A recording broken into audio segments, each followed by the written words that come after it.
मेहंदी लगवा के लेके आया, लेके घर छोड़ा उसने। तो मेहंदी का प्रोग्राम साली इसने जुल्म किया, ज्यादती की है, दरिंदा किस्म का ये इंसान है। इस जो साली जो होती है बहनों की जगह होती है, साली के साथ इसने ऐसा किया क्यों किया? दुल्हन बनी आयशा की गर्दन पर जख्मों के निशानात, कत्ल करने से पहले शदीद तशद्दुद का निशाना बनाया गया घर से।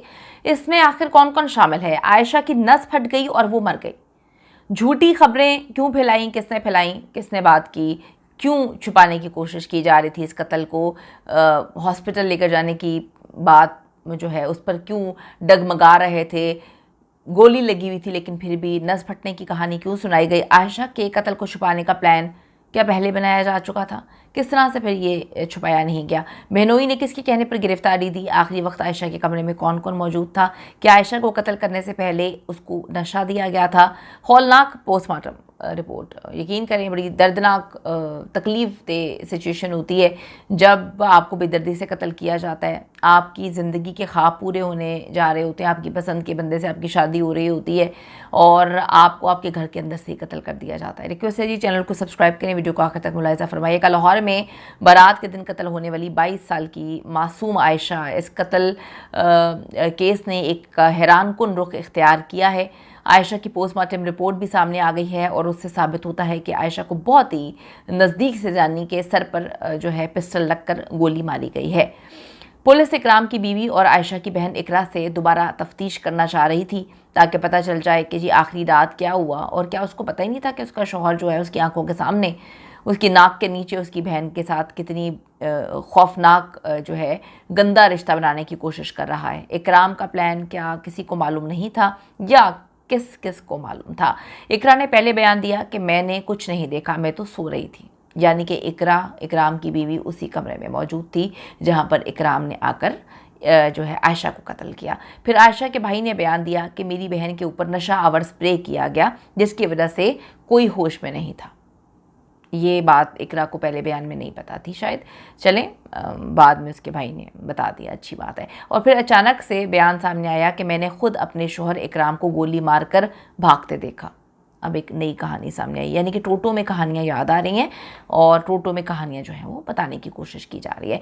आयशा के कुछ सैंपल्स जो हैं जो PFS से भिजवाए जाएंगे या भिजवाए जा चुके हैं अभी शायद, जिससे पता चलेगा कि जी क्या आयशा को कत्ल करने से पहले शदीद तशद्दुद का निशाना बनाया गया था। आखिरकार दरिंदा जो बहनोई है इकराम, इसकी आयशा के घर वालों से मुलाकात अभी हो चुकी है, करवाई गई है। अब मामला क्लियर हो चुका है, चीज़ें सामने आ चुकी हैं। इकराम ने पुलिस को भी बता दिया है कि जी मेरा तो आयशा के साथ बाकायदा जो फड्डा हुआ था, एक लड़ाई हुई थी, एक खौफनाक लड़ाई हुई थी मेहंदी की रात।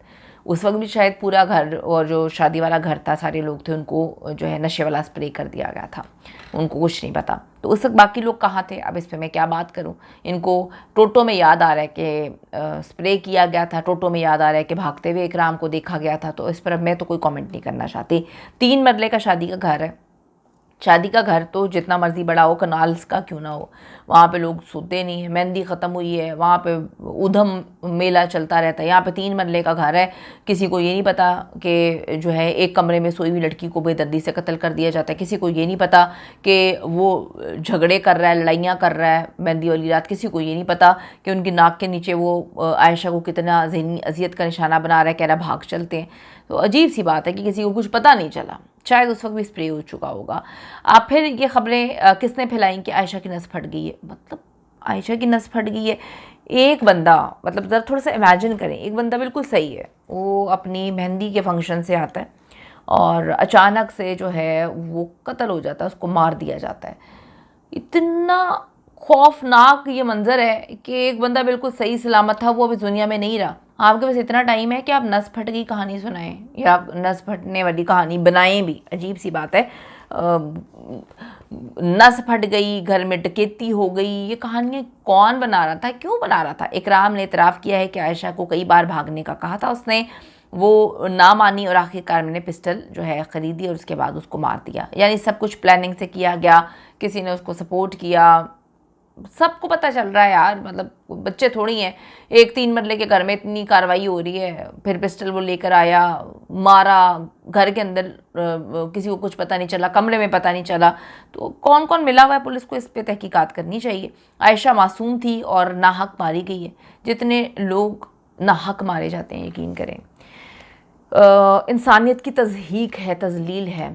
आप अपने फ़ायदे के लिए किसी को बेदर्दी से कत्ल कर रहे हैं, चाहे वो सारिम है, चाहे वो और कोई है, नूर मुकद्दम है, चाहे वो जितने भी लोग हैं, आप उनको कत्ल कर रहे हैं। और उसके बाद तकलीफ़ दे सिचुएशन ये होती है, कुछ माँ बाप नूर मुकद्दम की तरह होते हैं जो खड़े होते हैं और अपनी बच्ची को इंसाफ दिलवाने के लिए जो है लड़ रहे होते हैं, और कुछ माँ बाप ऐसे होते हैं जो अपनी मुद्दत में FIRs करवा लेते हैं और आगे चल के फिर जो है सुलह सफाई हो जाती है और इंसाफ नहीं मिलता।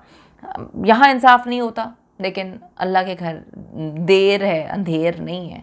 तो खुद से सच बोलना सीखें और अपनी बेटी को या जितने भी लोगों के साथ ये सब कुछ होता है उनको इंसाफ दिलवाएं। स्टेट को चाहिए जी इस पे मुद्दई बने और इस दरिंदे को कैफरे किरदार तक पहुंचाए।